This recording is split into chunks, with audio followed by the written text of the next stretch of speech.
तो जो आज हमारा टॉपिक है वो है एफडीआई इन इंडिया, यानी फॉरेन डायरेक्ट इन्वेस्टमेंट।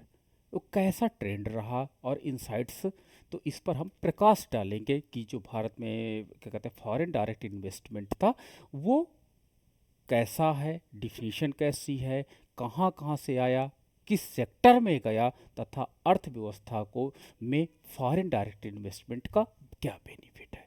ठीक है। अब देखो, कोई भी डेवलपिंग कंट्री होती है तो डेवलपिंग कंट्री का एक कॉन्सेप्ट होता है कि डेवलपिंग कंट्री के पास इतने पैसे नहीं होते हैं कि वो अपने कंजप्शन एक्टिविटी से पैसे को सेविंग के रूप में बचा सके। क्यों? क्योंकि डेवलपिंग कंट्री के पास जो कंजप्शन शेयर होता है वो ज़्यादा होता है, यानी वो एक्सपेंडिचर बहुत होता है जो रेगुलर इकोनॉमी को ऑपरेट करता है। ठीक है। तो यानी इन डेवलपिंग कंट्रीज में सेविंग का पार्ट कम होता है। जब सेविंग का पार्ट कम होता है तो निश्चित रूप से इनके पास इन्वेस्टमेंट कम होता है, और जब इन्वेस्टमेंट कम होता है तो लैक ऑफ कैपिटल होता है, और जब लैक ऑफ कैपिटल होता है तो इकोनॉमिक ग्रोथ लो हो जाती है। क्या हो जाएगी? इकोनॉमिक ग्रोथ कम हो जाएगी।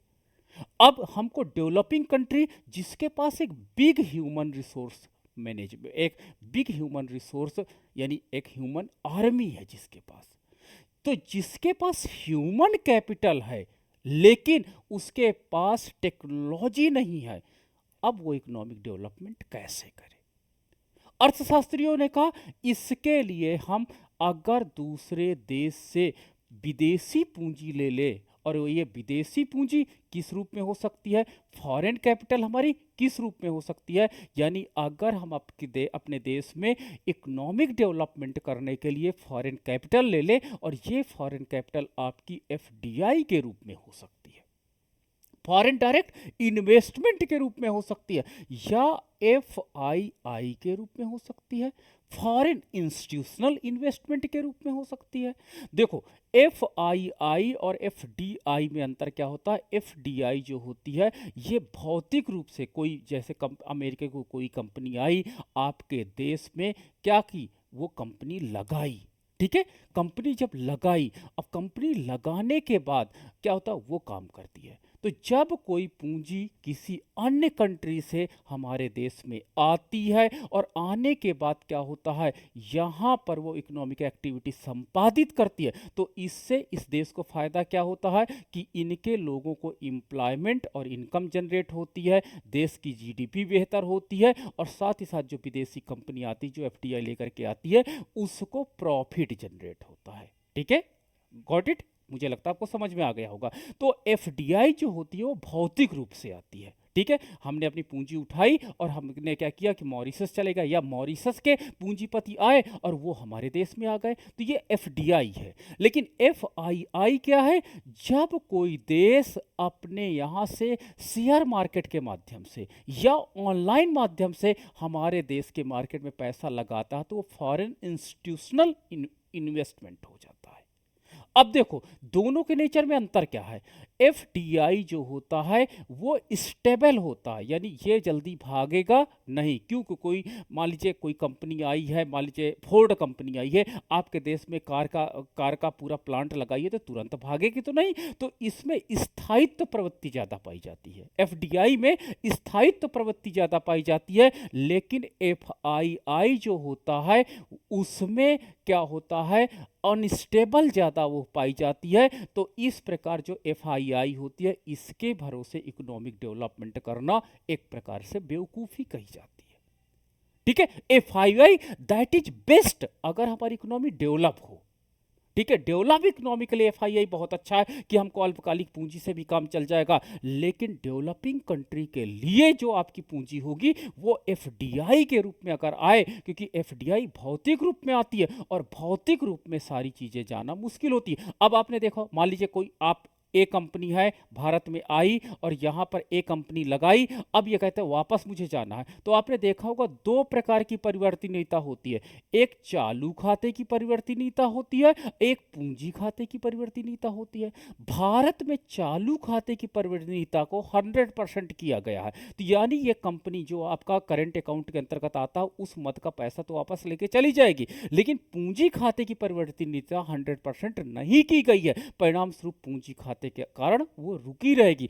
अगर हम दोनों खातों की परिवर्तनीयता चालू कर देंगे तो निश्चित रूप से जो हमारा एफडीआई है वो अनस्टेबल हो जाएगा, वो अनस्टेबल हो जाएगा। तो भारत में जो एफडीआई होती है वो हमारे पास, क्योंकि हमारे पास इतनी बचतें नहीं होती हैं, तो अर्थव्यवस्था में हम किसी देश की पूंजी को लेकर के काम करते हैं, तो जब हम किसी देश की पूंजी को लेकर के काम करते हैं तो उसे हम एफडीआई कहते हैं, और एफडीआई हरदम भौतिक रूप में आती है, याद रखना भौतिक रूप में आती है, और ये हमारे इकोनॉमिक ग्रोथ को बूस्ट करती है। इकोनॉमिक जो हमारे पास बेनिफिट होता है एफडीआई से बहुत होती है। लेकिन अर्थशास्त्रियों में एक मत है कि एफडीआई एक बहुत बड़ा लाभ का हिस्सा अपने साथ लेकर के जाती है, और इस प्रकार हमारे देश का शोषण भी हो सकता है।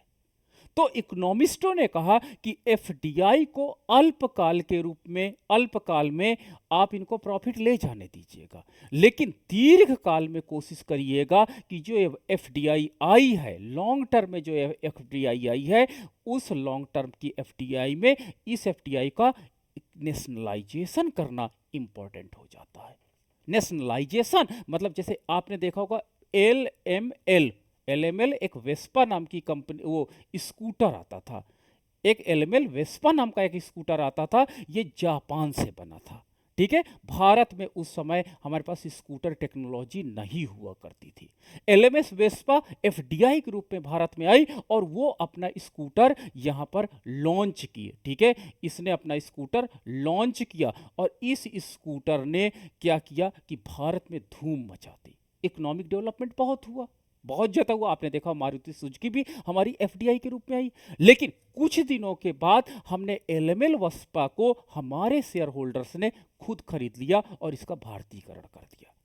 तो एफडीआई एक देश के लिए हम मानते हैं कि खतरनाक है, क्योंकि भारत ईस्ट इंडिया कंपनी जैसी विभीषिका को झेल चुका था, जिसमें ईस्ट इंडिया कंपनी भारत में आई और व्यापार करने के बहाने कुछ दिन रही और भारत को परतंत्र कर दिया। तो भारतीयों को बड़ा डर लग रहा था कि जो एफडीआई होती है ये हमें परतंत्र कर देती है, लेकिन 1991 के दौर में ये सब कुछ परिवर्तित हुआ और सरकार ने कहा कि नहीं, हमको विदेशी पूंजी से डरना नहीं चाहिए, क्योंकि ये विदेशी पूंजी हमारे इकोनॉमिक ग्रोथ का मेजर रीजन है, और इसके लिए हमको पॉलिसी इंप्लीमेंट करना पड़ेगा कि एफडीआई को अल्पकाल में प्रॉफिट ले जाने दीजिए, लेकिन इस प्रॉफिट को भी करिए कि आपको इस प्रॉफिट को हमारे कंट्री में ही री इन्वेस्टमेंट करना पड़ेगा। तो मल्टीप्लायर काम करेगा, जब री इन्वेस्टमेंट करेंगे तो डेल्टा आई का मान बढ़ेगा, जब डेल्टा आई का मान बढ़ेगा तो डेल्टा वाई का मान निश्चित रूप से बढ़ेगा। तो प्रारंभ में आप एक काम करिए, जितनी एफडीआई वाली कंपनी हैं, इन एफडीआई वाली कंपनी से एग्रीमेंट करिए कि एक काम करिए, आप अपने इन प्रॉफिट को एज ए इन्वेस्टमेंट हमारी कंट्री में करिए, ठीक है। लेकिन ये अल्पकाल में इस प्रकार की आप नीतियां बनाइए, लेकिन दीर्घ काल में आपको उस कंपनी का नेशनलाइजेशन करने की हरदम पॉलिसी को एडॉप्ट करना पड़ेगा, तभी एफडीआई हमारे देश के लिए फ्रूटफुल हो सकती है, बेनिफिटेड हो सकती है। तो चलिए आज की इस लेक्चर में हम इसी कहानी को डीपली और देखेंगे कि जो हमारे देश में एफडीआई आई है, जो यानी विदेशी कंपनियां या विदेशी पूंजी हमारे देश में आई है, वो हमारी इकोनॉमी को कैसे सपोर्ट कर रही है, इन कई पॉइंट्स पर हम लोग चर्चा करने जा रहे हैं। तो इंडिया हैज द एक्सपीरियंस, देखो मैं बोल रहा हूं, India has experienced a remarkable surge in foreign direct investment. Bharat को बहुत अच्छा अनुभव है, ईस्ट इंडिया कंपनी को चाहे ले लीजिए, चाहे हमारे पास क्या होता है उसके बाद हमारे पास पूरी कहानी है। तो भारत में जो एक्सपीरियंस है एफडीआई के संदर्भ में बहुत over the past decade and cementing it's the position in the global economic power house, उसको ये पता है कि ये जो एफडीआई होता है वो भारत को ग्लोबल इकोनॉमिक पावर हाउस के रूप में कन्वर्ट कर सकता है। तो आज हम इस एफडीआई के कई बिंदुओं पर आज चर्चा करने जा रहे हैं। चलिए आते हैं, आगे बढ़ते हैं। Overview of the FDI inflow to India. Overview मतलब हम दृष्टि देखते हैं, जानना चाहते हैं कि जो हमारे देश में एफडीआई आई है उसका इनफ्लो कहाँ कहाँ रहा, कहाँ कहाँ हमारे देश में आई है।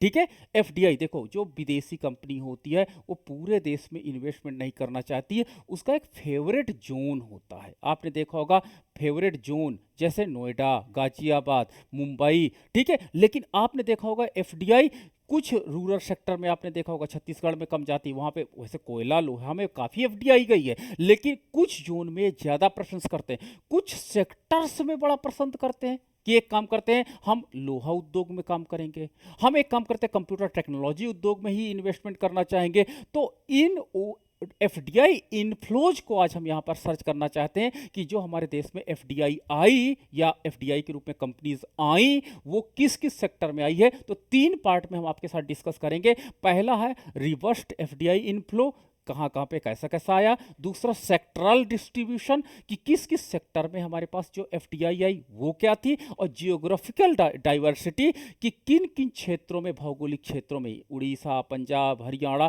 कहाँ कहाँ पे एफडीआई ने एफडीआई को ज़्यादा अट्रैक्ट किया। ठीक है, तो इन पॉइंट्स को पहले देखेंगे। तो पहला हमारे पास जब पॉइंट बनता है कि India has emerge as one of the most attractive destination for foreign direct investment in the world. विश्व में सबसे ज़्यादा एफडीआई के रूप में अट्रैक्ट करने वाला कंट्री इंडिया है। यानी विश्व के जो निवेशक हैं, विश्व के निवेशक हैं, वो भारत में निवेश करना बहुत पसंद करते हैं। इसका सीधा मतलब है कि कहीं ना कहीं हमारी इकोनॉमी उनके लिए सूटेबल है, उनके लिए सूटेबल है, उनके द्वारा लाई गई पूंजी के लिए सूटेबल है। तो हमारी इंडिया को एक अट्रैक्शन पॉइंट था कि विश्व में अन्य कंट्री की अपेक्षा भारत में जो एफडीआई आई यानी विदेशी कंपनी जो यहाँ इन्वेस्टमेंट के मूड से आई वो बहुत ज़्यादा आई थी।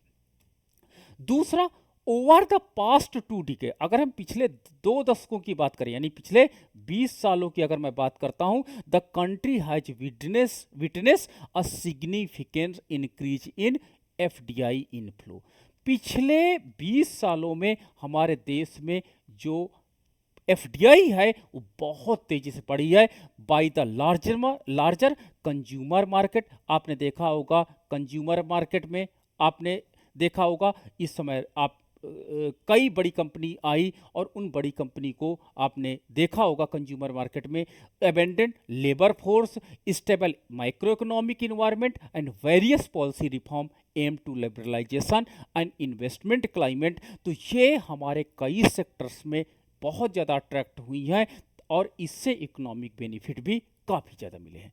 अब FDI plays a crucial role in the India's economic growth. भारत की जो ग्रोथ है उसमें एफडीआई ने बहुत इंपॉर्टेंट रोल प्ले किया है। और इसने क्या हुआ, क्योंकि भारत को आवश्यकता थी पूंजी की, भारत को आवश्यकता थी तकनीकी की and expertise in the various sector of the economy. देखो, अगर मैं आपको पूंजी दे दूंगा, भारत एक, मैंने बताया कि अंडर डेवलप कंट्रीज था, अगर मैं आपको पूंजी दे दूंगा लेकिन एक्सपर्टाइज आप नहीं है, अगर आपको किसी चीज का अनुभव नहीं है तो आप इकोनॉमिक डेवलपमेंट नहीं कर सकते हो। अगर भारतीयों के पास इतनी पूंजी होती लेकिन अनुभव के अभाव के कारण वो इतना इकोनॉमिक ग्रोथ ना कर पाते जितना एफडीआई के आने से। ठीक है, न्यू टेक्नोलॉजी के साथ एफडीआई आती है, वो एफडीआई क्या करती है, न्यू टेक्नोलॉजी के साथ साल 2 साल 4 साल 10 साल काम करती है और फिर जब हम उस टेक्नोलॉजी को सीख जाते हैं, उस पर काम करना सीख जाते हैं, तो फिर हम उस टेक्नोलॉजी को अडॉप्ट कर लेते हैं। तो भारत में जो एफडीआई थी उसने केवल हमको पूंजी नहीं दिया बल्कि हमको नॉलेज भी प्रोवाइड किया। ठीक है, कि यानी हमको वो केवल कैपिटल ओनली, क्या होता, कैपिटल हमको नहीं प्रोवाइड करके गया बल्कि हमको एक्सपर्टाइज करके गया है कि आप जो विदेशी पूंजी है या पूंजी को कैसे ऑप्टिमम यूटिलाइजेशन कर सकते हो। तो ये हमारे पास रिवर्स्ड एफडीआई इनफ्लो था। दूसरा हमारे पास है सेक्टरल डिस्ट्रीब्यूशन। तो सेक्टरल डिस्ट्रीब्यूशन के अंतर्गत हम देख सकते हैं कि FDI inflow to the India are the predominantly concentrate in sector such as service. Service sector में हमारी सबसे ज़्यादा एफडीआई आई। दूसरा, कंप्यूटर सॉफ्टवेयर सेक्टर में हमारी जो एफडीआई थी वो बहुत ज़्यादा थी, एंड हार्डवेयर सेक्टर में हमारी एफडीआई ज़्यादा थी। टेली कम्युनिकेशन में हमारी एफडीआई बहुत ज़्यादा थी, ट्रेडिंग में हमारी एफडीआई बहुत ज़्यादा थी, एंड कंस्ट्रक्शन में हमारी एफडीआई बहुत ज़्यादा थी। तो ये क्या होते हैं, हमारे ऐसे सेक्टर्स थे जहां पर बहुत ज़्यादा एफडीआई अट्रैक्ट कर रही थी। तीसरा, these sector have consistently attract the significant share of total FDI inflow. तो सिग्निफिकेंट शेयर जो था टोटल एफडीआई इनफ्लो में, इसका मतलब जो आपके पास हमारा एफडीआई आया इसमें इसका बहुत ज़्यादा शेयर था, और रिफ्लेक्टिंग द कंट्रीज कहते हैं competitive advantage and the government's effort to promote these industries, और जिसमें क्या होता प्रतियोगिता बाजार और सरकार द्वारा क्या हुआ काफ़ी ज़्यादा सपोर्ट किया गया। आगे है एडिशनली द सेक्टर लाइक, जिसमें आपका मैन्युफैक्चर सेक्टर है जहां पर हमारे पास एफडीआई बहुत तेज़ी से आई, फार्मास्यूटिकल सेक्टर्स हैं जहां पर एफडीआई बहुत तेज़ी से आई, आपका रिन्यूएबल एनर्जी सेक्टर था यहां पर एफडीआई बहुत ज़्यादा आई। इसके इन्वेस्टमेंट से भारत में जो है वो ग्लोबल मैन्युफैक्चरिंग हब बन गया है। ठीक है, मतलब ग्लोबल मैन्युफैक्चरिंग हब का मतलब हुआ कि भारत वर्तमान में केवल अपने देश की आवश्यकताओं को नहीं कर रहा पूरा, बल्कि विश्व में अपने देश के द्वारा निर्मित वस्तुओं को अंतर्राष्ट्रीय बाजार में भी बेच रहा है। तो एफडीआई न केवल हमारी नीड्स को पूरा किया है, बल्कि विश्व बाजार में हमारी ख्याति को भी आगे बढ़ाया है। अगला है जियोग्राफिकल डाइवर्सिटी। जियोग्राफिकल डाइवर्सिटी में जो एफडीआई इन्फ्लोज था वो हमारे देश में कहाँ कहाँ से आई है, तो हम कहेंगे तो सबसे ज़्यादा आपका यूनाइटेड स्टेट से नंबर 1 पे, दूसरा हमारे पास सिंगापुर से बहुत ज़्यादा एफडीआई आई, तीसरा मॉरिशस से, चौथा नीदरलैंड से, एंड जापान से। ये टॉप इन्वेस्टर कंपनी थे और जिनका अट्रैक्शन पॉइंट इंडिया था, और इंडिया में इन्होंने बहुत इन्वेस्टमेंट करने में इंटरेस्ट दिखाया। अगला हमारे पास है कहते हैं geographical diversity of FDI source the underscores India's appeal to an investment destination. तो भारत ने विश्व से कहा था कि आप हमारे देश में इन्वेस्टमेंट करिए as a multinational corporation across the global seek, क्योंकि ये आज विश्व अर्थव्यवस्था की आवश्यकता है। और हम क्या होते हैं, क्योंकि भारत के पास ह्यूमन कैपिटल है, और ये ह्यूमन कैपिटल जो होता है वो ह्यूमन स्किल्ड कैपिटल के रूप में कन्वर्ट होता जा रहा है। तो एक बेस्ट इन्वायरमेंट भारत के पास है, बेस्ट ह्यूमन कैपिटल है, जिससे आपका एफडीआई जो होगा वो फ्रूटफुल हो सकता है, और वो भारत के हित में होगा और विश्व के हित में हो सकता है। इसलिए जियोग्राफिकल डाइवर्सिटी के साथ भारत में विश्व के बड़े बड़े कंट्री जो डेवलप्ड कंट्री थे वहां से एफडीआई भारत में आई, और भारत के कई क्षेत्रों में इसने बहुत अच्छा सुखद परिणाम भी दिया। अब आते हैं की sectors of the attracting FDI. वो कौन कौन से क्षेत्र थे जहां पर एफडीआई अट्रैक्ट किया, मतलब एफडीआई सबसे ज्यादा आई, तो वो सेक्टर कौन कौन से थे। उन सेक्टर्स की अगर हम बात करते हैं तो देखिए एफडीआई जो डाइवर्स सेक्टर थे उसमें पहला आपका सेक्टर था सर्विस सेक्टर में सबसे ज़्यादा एफडीआई आई।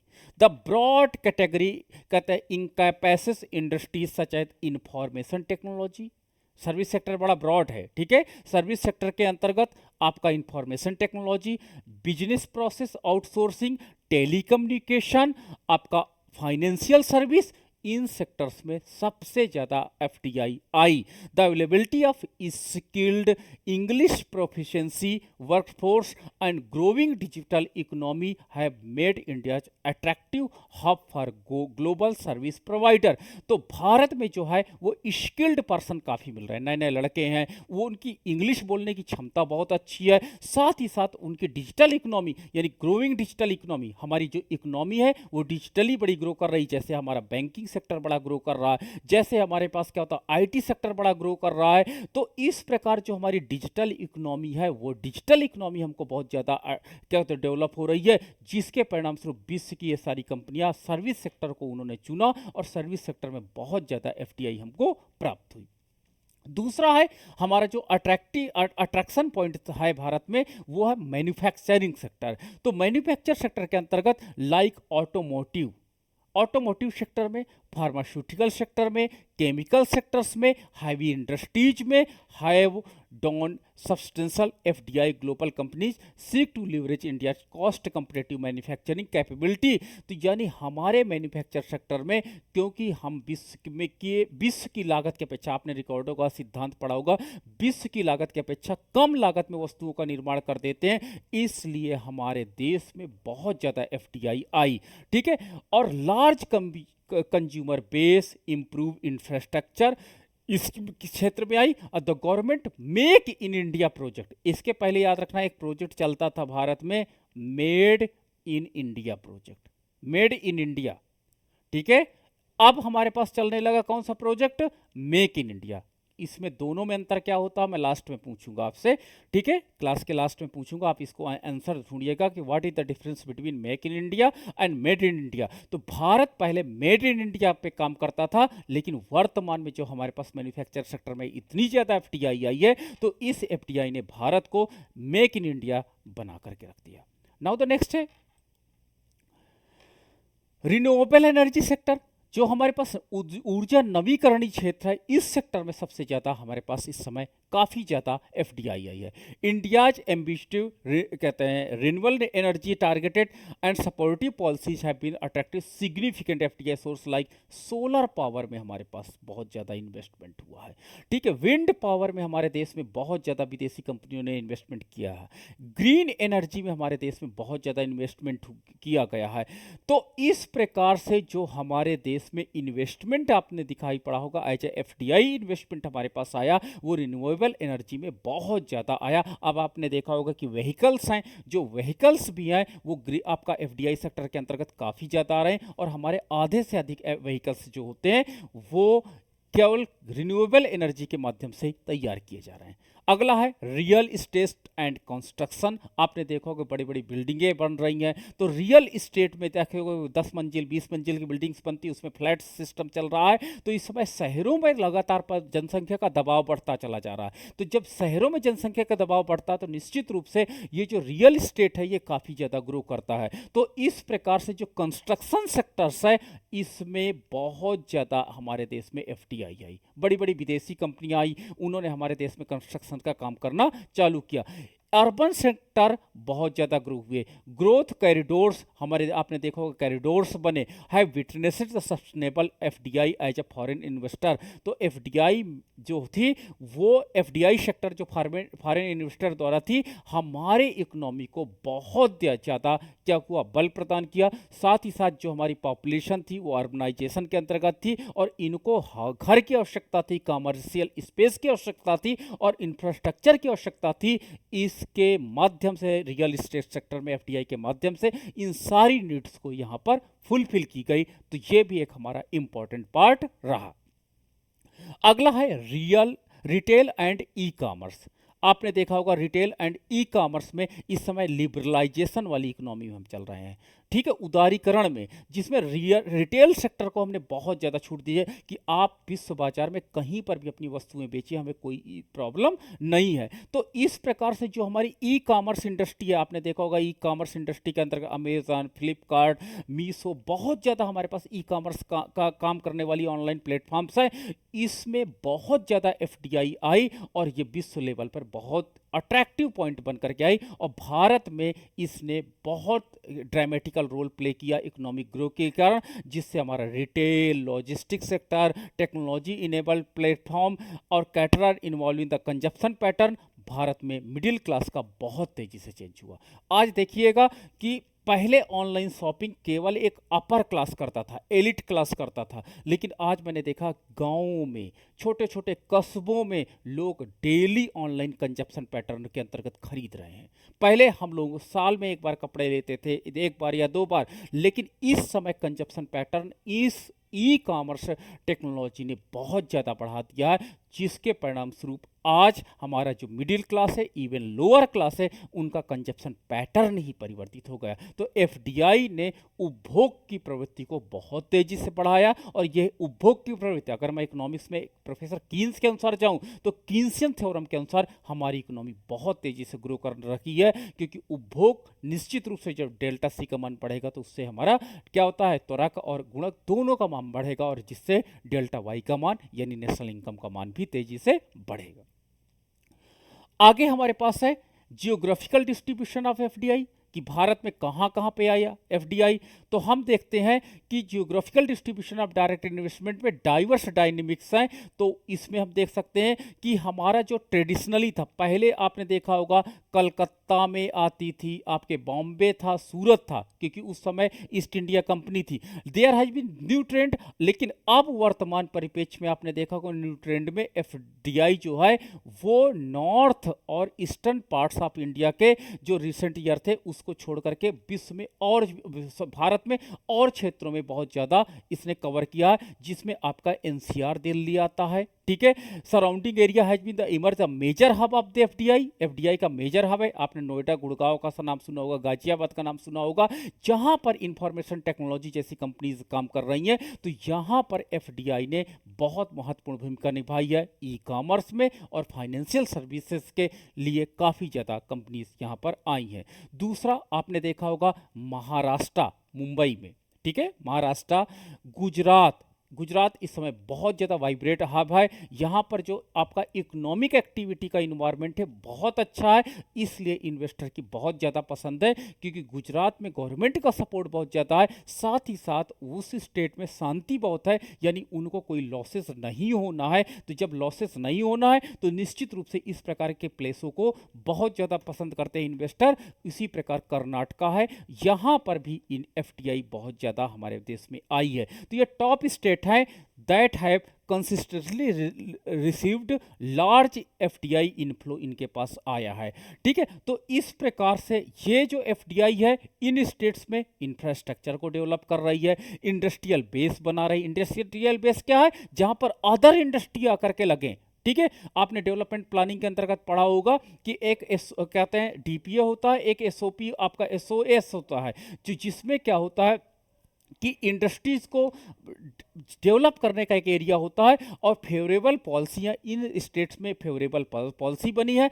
इस प्रकार से क्या होता है कि यहाँ पर जो एफडीआई है वो अट्रैक्शन का पॉइंट बनी हुई थी। और इसके अलावा आपका Andhra Pradesh, Telangana, Tamil Nadu have been also significant rise in FDI. तो यहाँ पर भी इस समय वर्तमान पैटर्न में जो एफडीआई का आने का पैटर्न है वो बहुत तेजी से इम्प्रूव हुआ है। तो इस प्रकार यहाँ पर भी हम देख सकते हैं कि रिन्यूएबल एनर्जी में आई है एफडीआई, ऑटोमोटिव्स में आई है, फार्मास्यूटिकल्स में आई है। तो जो स्टेट मैंने आपके साथ इस यहाँ पे डिस्कस किए, इन स्टेट्स में जो एफडीआई था उसका बहुत इंपॉर्टेंट रोल रहा है। वही चीज़ सर्विस सेक्टर से रिलेटेड था, रिन्यूएबल एनर्जी से रिलेटेड है, ऑटोमोटिव से रिलेटेड है, फार्मास्यूटिकल्स से रिलेटेड है। आगे हमारे पास है कि अगर हम देखते हैं कि जियोग्राफिकल डिस्ट्रीब्यूशन के बेस पे अगर एफडीआई का एनालिसिस करते हैं तो हम ये देखते हैं कि जो हम जहाँ पर जिस स्थान पर स्किल्ड वर्कफोर्स हमको ज़्यादा मिल जा रहा है वहाँ पर एफडीआई ज़्यादा आ रही है।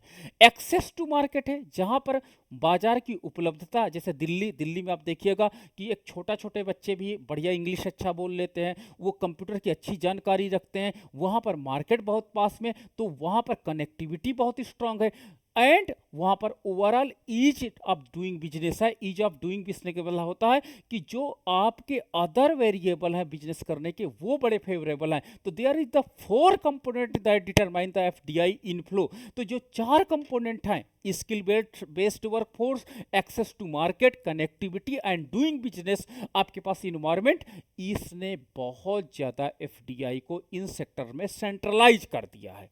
क्योंकि एक कोई भी विदेशी आता है तो वो इन चारों चीज़ों को एक जगह पर चाहता है कि चारों चीज़ें हमको एक जगह पर अवेलेबल हो जाएं। तो जहां पर ये चारों चीज़ें अवेलेबल हो गई वहां पर एफडीआई सेंट्रलाइज होने लगी और एफडीआई ने अपना अट्रैक्शन पॉइंट को ढूंढ लिया। तो इस प्रकार से क्या होता है कि ये 4 कंपोनेंट थे जो जियोग्राफिकल बेस पर एफडीआई को डिटरमाइन कर रहे थे।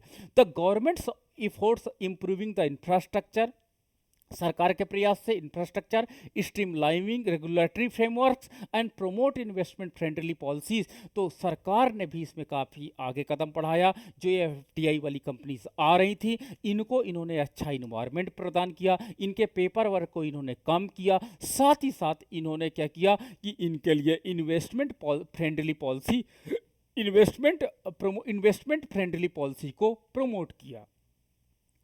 आगे हम बात करते हैं कि FDI policy and regulatory framework.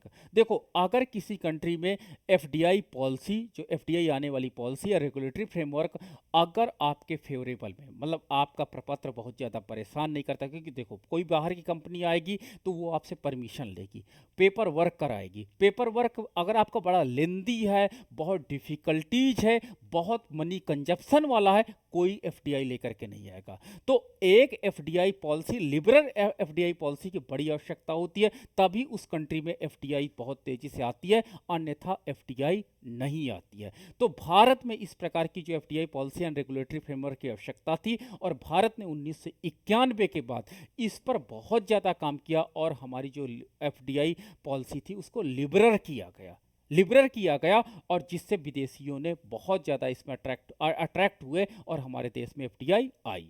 तो पहला है कि हमारे पास क्या होता है कि जो हमारा एफडीआई इनफ्लो को बढ़ाने के लिए गवर्नमेंट ने काम किया, वो था department of promotion and industrial, कहते हैं इंटरनल ट्रेड, DPIIT बनाया गया, और ये एफडीआई पॉलिसी को फार्मूलेटेड एंड इम्प्लीमेंट कर रही थी। ठीक है, तो सरकार ने पहली पॉलिसी यहां पर बनाई। दूसरा हमारे पास आप देख सकते हो कि आपके पास की एस्पेक्ट इंडिया जो FDI policy including consideration for FDI policy which outline the sectors and activity where FDI permitted. ये स्टडी करती है कि किस सेक्टर में और कहां कहां पर एफडीआई अट्रैक्ट कर रही है, और उनके अनुसार इसको परमिट कर रही थी। ठीक है, और इसके अलावा क्या होता है, फॉरेन एक्सचेंज मैनेजमेंट एक्ट, आपने फेरा और फेमा पढ़ा होगा। फेरा और फेमा के अंतर्गत भी हमारे देश में तेजी से एफडीआई आई। तो इस प्रकार से हमारे देश के में जो एफडीआई आई थी उसको सरकार ने सपोर्ट किया, उसके लिए रेगुलेटरी फ्रेमवर्क बनाया गया, और उस रेगुलेटरी फ्रेमवर्क के आधार पर क्या हुआ, हमारे देश में जो ये एफडीआई पॉलिसी थी उसको काफी सपोर्ट या बल प्रदान किया। तीसरा हमारे पास है रेगुलेटरी इन्वायरमेंट। अब देखो, हमारे देश में अगर एफडीआई आ जाए लेकिन वो मनमाना करे, कितना प्रॉफिट का पार्ट ले जाना है, कितना री इन्वेस्टमेंट करना है, इन सब का रेगुलेशन होना बहुत जरूरी था। ठीक है, ऐसा नहीं कि अपने आपके देश में आए, इन्वेस्टमेंट करे, प्रोडक्शन करे, चले जाए, नहीं, इनकी रेगुलेटरी बॉडी होना बड़ी इंपॉर्टेंट है कि इनकी पूरी एक्टिविटी पे नज़र रखी जाए। तो regulatory environment of FDI India has become more transparent, बिल्कुल पारदर्शी हो, प्रिडिक्टिव हो, और with the introduction of measuring the national single window system. ये नहीं कि आपको बहुत परेशान करें। ठीक है, इन्वेस्टमेंट इंडिया इनिशिएटिव, तो भारत में अगर इन पे आपको नज़र भी रखना तो बहुत परेशान करके नज़र नहीं करना, बल्कि इनको ट्रांसपेरेंट इनका सिस्टम चले, इस प्रकार से आपको नज़र बना करके रखना है। अब देखिए, factors driving FDI in India, क्या कारण थे कि जो ड्राइविंग भारत में जो एफडीआई आने के क्या मुख्य कारक थे, तो जिसमें पहला आपका था इकोनॉमिक ग्रोथ। भारत की इकोनॉमिक ग्रोथ बहुत तेजी से हो रही थी, आपने देखा होगा उस समय 7% 8% तो ये चल रही थी, जबकि विश्व में डेवलप्ड कंट्री है उनकी ग्रोथ रेट क्या होती, 2%, 1.5%। अमेरिका, यूरोप, यहाँ पर जो ग्रोथ रेट है वो 2% 1%, जबकि भारत की इकोनॉमिक ग्रोथ 7% 8% 6%। आप समस्त योजनाओं को आप देखिए, वहां से आपको पता चल जाएगा। तो जो हमारे भारत में इकोनॉमिक ग्रोथ बहुत तेज थी, इसने एफडीआई को बहुत अच्छे से अट्रैक्ट किया। भारत में जो एफडीआई में भारत में जो बड़ी बड़ी कंपनीज आई, इसका मुख्य कारण था कि भारत में जो इकोनॉमिक ग्रोथ थी वो बहुत तेज थी। दूसरा, फेवरेबल डेमोग्राफिक, ठीक है, डेमोग्राफिक्स जो फेवरेबल, यहाँ की जो आपके पास जनांकी थी, यहाँ के लोग हष्टपुष्ट होते हैं, लंबे कद काठी वाले होते हैं, स्किल्ड होते हैं, नॉलेज वाले होते हैं। ठीक है, कुछ जगह पे आपने देखा होगा बड़े छोटे होते हैं लोग, ठीक है। अब वो लोग क्या होते हैं, कैसे बड़ी बड़ी मशीनों को उठाएंगे, तो फेवरेबल डेमोग्राफिक्स थी हमारे देश में, इसलिए भी हमारे देश में एफडीआई बहुत आई। तीसरा, इंप्रूविंग स्ट्रक्चर इंफ्रास्ट्रक्चर। हमने देखा कि हमारे देश में इंफ्रास्ट्रक्चर पे सरकार बहुत ध्यान दे रही, रोड बनवा रही है, ठीक है, इलेक्ट्रिसिटी सप्लाई कर रही है। तो इस प्रकार इंप्रूविंग इंफ्रास्ट्रक्चर ने हमारे देश में एफडीआई को इम्प्रूव किया। अगला है फेवरेबल पॉलिसी इन्वायरमेंट। हमारे यहाँ जो एफडीआई की फेवर एफडीआई को सपोर्ट करने वाली पॉलिसी थी, उस पॉलिसी ने हमारे देश को काफ़ी ज़्यादा इम्प्रूव किया। तो इसलिए हमारे देश में जो एफडीआई आई वो बहुत तेज़ी से आई। तो इसके अंतर्गत है, इंडिया में इकोनॉमिक ग्रोथ बहुत ज़्यादा थी पिछले, आप देखिएगा पास्ट फ्यू डिकेड्स में, पिछले कुछ दशकों में देखिए तो हमारी इकोनॉमिक ग्रोथ बहुत ज़्यादा थी, और जिसके परिणाम स्वरूप हमारा जो कंट्री में कंज्यूमर मार्केट था वो बहुत तेज़ी से ग्रो हो रहा था। मिडिल क्लास की इनकम बहुत तेज़ी से बढ़ रही थी, और इनकम जो हमारे पास थी वो एक अच्छे बिजनेस अपॉर्चुनिटी को इनवाइट कर रही थी। इसलिए हमारे देश में क्या हुआ, बहुत तेज़ी से एफडीआई आई। दूसरा हमारे पास रीजन था कि the Indian government focus on the liberalisation of the economy. 1991 में जब एलपीजी की पॉलिसी पास हुई, तो वहां पर हमने एफडीआई को आमंत्रित किया, हमने लिबरलाइज इकोनॉमी को प्रारंभ किया। जब हमारी लिबरलाइज इकोनॉमी हुई, तो इससे हमारे पास जो सेक्टरल रिफॉर्म हुए, इस सेक्टरल रिफॉर्म ने हमारे देश में एफडीआई को इम्प्रूव किया, इन्हेंस किया। तीसरा था फेवरेबल डेमोग्राफिक। इंडिया की जो पॉपुलेशन है वो यंग पॉपुलेशन है, ठीक है। मीडियन एज 28 साल है हमारे यहाँ, मीडियन एज है।